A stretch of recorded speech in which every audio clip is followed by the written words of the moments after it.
Bourbon and whiskey festivals are a great way to get involved in your local whiskey community, whether it be bourbon, scotch. I guess if you're one of the weirdos that's really into their Irish whiskeys, it doesn't really matter. If you're into any type of spirits and community, these festivals are a great way to meet other people that are like-minded and, doing the same stuff. So I actually got to visit one of our local festivals this weekend, and we're going to talk about it. Roll that intro.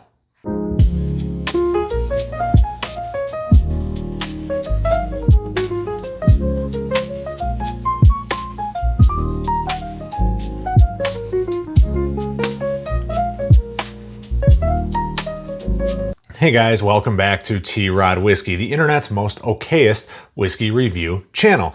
If you are new here, I guess welcome. If you're a returning viewer, also still welcome, just not as much so, I guess. This weekend, I was super lucky. My wonderful, amazing, beautiful fiance bought us tickets to the Detroit Bourbon Fest. Super cool event. Took place at the Detroit Historical Museum. The Detroit Historical Museum is located in downtown Detroit, basically like across the street, or maybe you could even consider on Wayne State University's campus. Had a little bit of an up and down history the last few years. It was closed just before COVID. I know they did a lot of remodeling, and now it seems like they're holding more events to try and get more interest, which is awesome because there are some fantastic displays there that really get into the rich history of the city of Detroit and kind of what makes Michigan wonderful. One such event was yesterday's Detroit Bourbon Fest, which was awesome. I think it was like $50 a head for general admission. We each got a dozen or 14 drink tickets, plus we got a souvenir rocks glass. I should have that with me, but it's in the dishwasher at the moment. Nothing to write home about with the rocks glass. It was also sponsored by Wild Bill's Tobacco. So if you guys are cigar smokers, support Wild Bill's. They seem to sponsor a lot of whiskey festivals because cigars and whiskey kind of go hand in hand. But it was a really cool event. They had it spaced out really well. Just so there was not too much of a traffic jam in any one particular area. They had you come in through, obviously, like this main concourse, and it's split into 3 different wings, and then they had stuff in the basement. The basement was where all the really good VIP stuff was. I don't typically tend to frequent the VIP areas at these events because a lot of the time it's bottles that I already have, or it's just they're bottles that are very allocated and very rare, but they require such a steep amount of tickets. It's almost, more worth it to go to a local bar and pay the money for those pours. What I'm more interested in is the general admissions areas, because that's when you're going to get to try more things. You're going to get more bang for your buck. And if you're lucky, you might even bump into somebody that you kind of know but don't really know. I ran into Joe yesterday at the festival, the Bourbon Pitmaster. If you guys don't follow him on Instagram, please go on there, check out his profile. He's got some cool reviews, a lot of cool content. Super nice guy. But we were walking through. He's like, "You got a familiar face. What's your name?" And he's like, "Okay, yeah," because we had corresponded on Instagram a couple of times, but had never actually met in person. So that was really cool. It's always fun when you can expand your circle and make new friends in the whiskey community. That being said, I'm very lucky that my fiance is kind of a little bit of a lightweight. So I did get some of her tickets, and then some gentleman was walking through and he's like, "Yeah, I'm taking off early. You want the rest of these?" And he handed me 8 more tickets. So I was able to experience quite a bit that the festival had to offer. There were people there from Black Eden 1912. There was a stand for Journeyman's Distillery. I always forget about Journeyman's. They're a great Michigan distillery. I have not tried nearly enough of their stuff, but I did try their Silver Cross yesterday. That was cool. They also have a High Rise 7-year that's 115 proof, like that.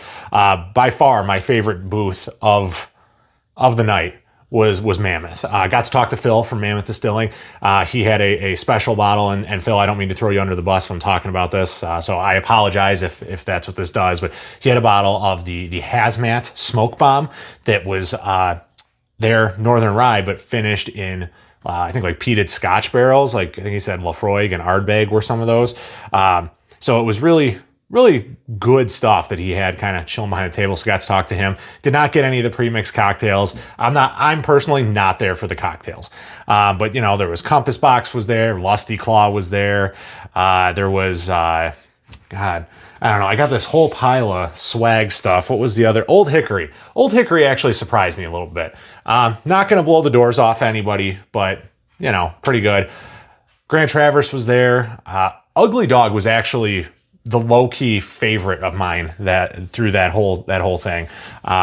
They have a bottled and bond distiller's cache that is actually very, very nice. I know Ugly Dog is normally known for their flavored whiskeys, but yeah, it was cool. You know, got to walk around, got to see a lot of the museum. Most of the museum was actually open to us during the festival, so that was really cool.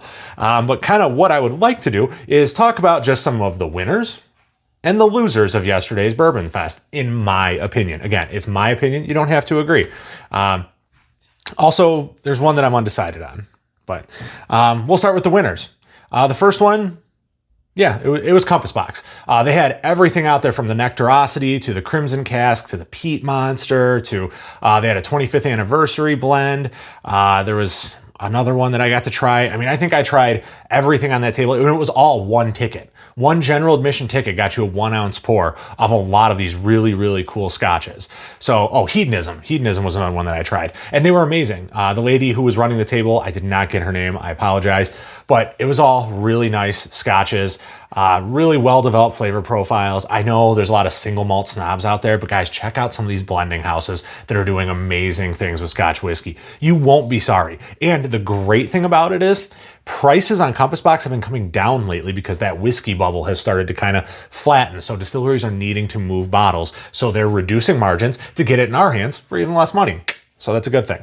The other winner, like I said just a second ago, Ugly Dog out of Chelsea, Michigan. So it's just west of Ann Arbor, kind of a lesser known distillery, but they have a lot of flavored whiskeys, which is cool. That's not my jam, but that's cool enough. I'm a big fan of their bottled and bond 4-grain. That was really good. Their Kentucky bourbon, which I believe is sourced, because obviously Kentucky bourbon, Michigan distillery, you know what I mean? But then they also had their whiskey, which was... there was one finished in port casks, and then one that was finished in Sauternes casks, I think. I don't remember exactly, but those were all one ticket as well. And that 4-grain bottled and bond, I think it retails for around $100. So it is a little bit pricey, but my God, was that delicious. It was an absolute butterscotch bomb in a glass. Like, I didn't have to fully nose it out of a rocks glass, and I was just picking up like all kinds of just like Werther's original notes right off of this glass. It was so good. So good. And not for nothing, they were one of the cool giveaways because they were giving out some complimentary cocktail tickets, especially as the event was coming out to a close. We grabbed a couple of those because I full on intend to visit them. The last winner I'm going to name, obviously, Mammoth. Did not get to grab any pictures with Mammoth because I was too busy jacking my jaw and just picking Phil's brain for all the information that I could get. I absolutely love Mammoth, guys. We've been to the tasting room in Grand Rapids. They're doing some amazing things with Northern Ryes. If you're not into high power, high proof, like high rye ryes, then maybe it's not for you, but maybe it is. Maybe you just haven't tried the right ones yet. It's a very, very different and unique style of rye whiskey, but I promise you it is super flavorful and super amazing. I've got bottles that were aged in maple syrup, or that were finished in maple syrup casks. I've got 20-year-old single barrels. I've got ones that were finished in cherry bounce barrels. I mean, and then their shelf releases are blends of different aged rye whiskeys, but they're so good. And Phil is cooking up some awesome stuff. Their hazmat releases with the smoke bomb. There was the Tropical Island, I think was what it was called, or something like that. It's finished in Jamaican rum barrels. So good. And at 140 proof, it drinks lighter than that. And now they're starting to bring more things to the forefront. So cannot say enough good things about Mammoth. They're awesome. But that said, when there's a winner, there's always got to be a loser. And there were 2 of them last night. And the first one, and this one is with a bullet. Bacta Spirits. I don't know what they're doing. I understand that it's, the approach is blending different types of spirits, and the product should be greater than the sum of its parts. I think it's rye whiskey blended with Armagnac and Calvados.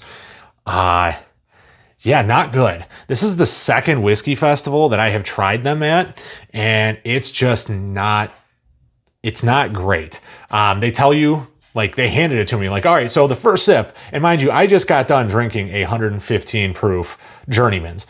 Like the first sip drinks a lot, pretty hot. And after that, give it a shot. And then if you don't like it, then you're not going to like it. And they were just that upfront about it. I'm like, oh, okay, cool. So I tried it. And yeah, it was spicy. Yeah. And it did not get better after that. I think that was one of the only things that I poured out into the drinking fountain while I was there. So not trying to start anything, but that was not our best foot forward. And that was the only offering they had. I know Bacta has multiple products, but that one, I think it was the 1928, not great. The second one, for me, they had a Blue Note uncut. I think it was a single barrel. And I don't know if it was just a bad single barrel or it had been open too long or what, but it was funkatized. It was not good.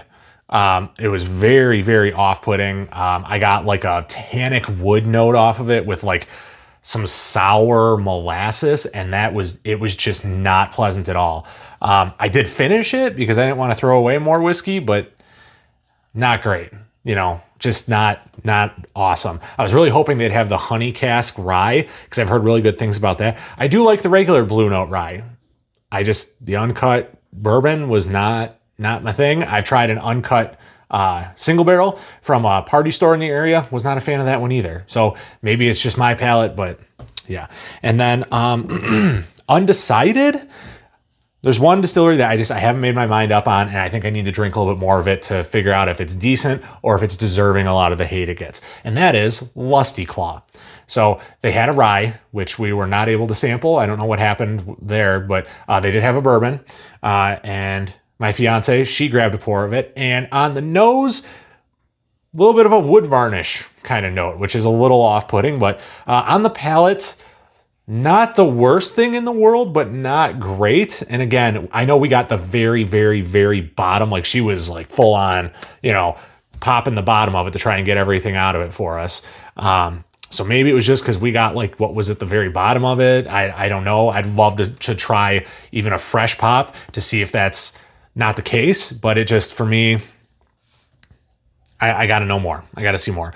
Some things that I personally would like to see out of the event next year. And I mean, who am I? But this is just, feedback. If anybody who matters with that event is listening, a map would have been very, very handy. We walked around for after that first little wing where like Compass Box and Grand Traverse and Ugly Dog and all, they were in one wing. And we walked all around the second level before we went down back to the main level, before we found the stairwell to go downstairs where they had some of the other pours. I did finally get to try a George Dickel Leopold Brothers collaboration. If you're thinking about dropping $100 on that bottle, don't. But that's where they had, some of the other vendors, and they were selling cigars, but I think that it's a smoke-free campus. I didn't understand that one. Some hot sauce, whatever. You get some VIP pours down there as well. That was cool. But a map definitely would have been helpful. One other thing I kind of feel like was a little bit of a miss for the event was the lack of Michigan-based distillers that were they weren't present at the event. So off the top of my head, it's in downtown Detroit. Detroit City was not there. Valentine's was not there. I know Lone Light, Joe's got a lot going on there. Would have loved to see some of his stuff on a table there, but I know he's got his hands full. American Fifth out of Lansing. Water Tower out of Ann Arbor just opened, less than half an hour from Detroit. Would have loved to see some of their stuff sitting around. But that's just my feedback for the event. As far as how it was laid out and how they kind of managed the event with security and personnel and all that, I thought it was tops. There was plenty of seating. They had a water station on deck with water and coffee and kept it well stocked the entire time. I think that's important, keeping people well hydrated. You don't want a bunch of people that are tuned up and sloshy walking out of your event and then potentially getting in a car and driving home. So I can appreciate that. That's just something that I would change for next year, or maybe not change, but just improve upon a little bit. The cocktail station, I would probably try and put that in a less crowded area next time, just because that caused a lot of backups around. There was a room with like Mammoth, Journeyman, and Black Eden, and it caused a little bit of a traffic jam there. So maybe they need a little bit more space next time. But otherwise, great event. Enjoyed myself thoroughly. While I did not pay for it, for the price, I think it was pretty good. Now, the bump up to the VIP, maybe that was a little bit pricier. Probably maybe look at cutting that down a little bit, not a ton. I realize there's margins to cover, and the VIP tickets get you access to like better bottles, and you get your own Glencairn and all that. But that's just my feedback, my 2 cents, if you will. But yeah, guys, if you have the opportunity to go to a local bourbon fest or whiskey festival, do it. Give it a shot. I mean, what's the worst thing that can happen, right? Yeah, if you've made it this far, you guys deserve to see the mystery pour, because, you know, why wouldn't there be a mystery pour? Guys, we got a single barrel Mammoth, and this one comes from Harper Liquorland in Clinton Township, and this is a 20-year, 133.4 proof cherry wood finished Northern Rye. So if you see these single barrel offerings from Mammoth hanging around, I would definitely look at grabbing one or maybe two of them. A guy in my local club, Mammoth Mike, he has been preaching the good word of Mammoth Distilling for a long, long time. And I kind of kick myself for not listening harder sooner, but some super, super good whiskeys coming out of Mammoth, some really creative projects coming out of Mammoth. Keep your eyes on your grocery store shelves, because their bourbon is just got released about 2 weeks ago. So it's still kind of making its way out, but definitely give that a shot. My fiance Courtney tried it and she had great things to say. So that's it, guys. That's all I have. Until next time, make sure you hit that subscribe button, and yeah, I'll see you on the next one. Cheers.